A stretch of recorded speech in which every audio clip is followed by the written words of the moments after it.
ओम गणेशाय नमः. नवनाथ कथासार अध्याय 32. भर्तरीनाथाचे आगमन. जकातदाराने शिपाई पाठवून त्या व्यापाऱ्यास बोलावून आणले आणि मालाची टीप करून दस्तुरीच्या पैक्याचा आकडा लावला. मग तुम्हामध्ये भर्तरी नाव कोणाचे आहे म्हणून त्याने व्यापाऱ्यास विचारले. ते ऐकून व्यापाऱ्याने भर्तरीस बोलावून जकातदारास दाखविले. त्यास पाहताच त्याच्या तेजावरून हा कोणीतरी अवतारी असावा असे जकातदारास वाटले.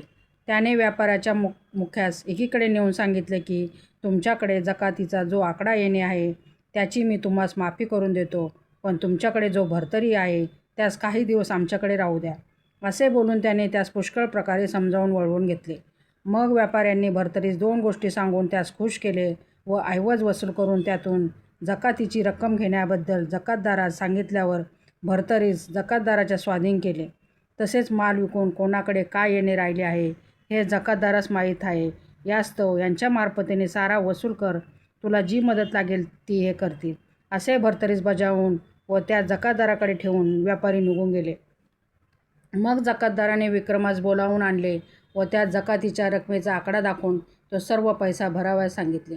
तेव्हा विक्रमाने आपल्याजवळचे एक रत्न जकातीचा ऐवज पटेपर्यंत त्याच्याजवळ गहाण ठेविले आणि सांगितले की तूर्त भर्तरीस माझ्याकडे नुसता भोजनास पाठवीत जा, पुढे हळूहळू ओळख पटेल.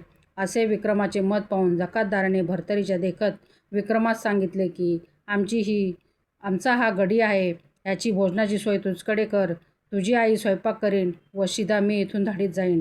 याप्रमाणे ठरल्यावर त्यांचे बोलणे विक्रमाने मान्य केले व भर्तरीस घेऊन तो आपल्या घरी गेला. घरी ओटीवर 4 घटका उभयताचे बोलणे झाले. मग विक्रमाने रात्री झालेला सर्व प्रकार आईस सांगितला. तेव्हा तिला अति आनंद झाला.